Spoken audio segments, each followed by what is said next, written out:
Hi guys, this part of my door handle snapped off. Let's see how we fixed it. Let's go.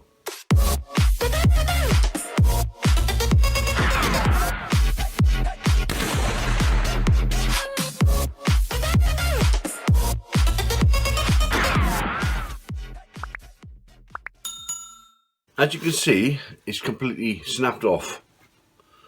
Nightmare, and the only way to get hold of it is in through the back panel.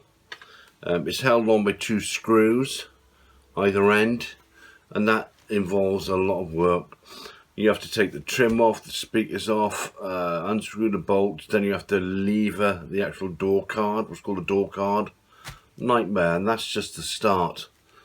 Then what you have to do is take a film around. It's like a weatherproof film, and that's, oh, the glue on that is awful, absolutely awful. Anyway, so, and then you've got to disconnect everything, do all the bolts just for two screws.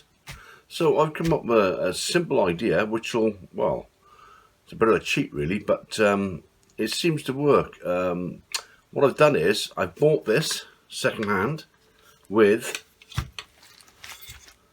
this, which is basically a new handle, and like you said, just bolts in through the back, and then these, that snaps on into there like so.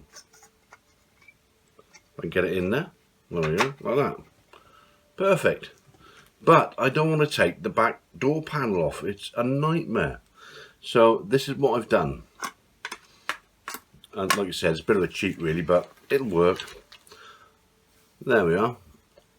I've glued two matchsticks in, which will actually add a bit of security, or not security, but a bit of something for the glue to bite on. And I'll put some Evo stick or mixed resin in there, and a couple of bits on the handle just there, and that should fix it. So let's see how we go. I think it'll work. Over and out.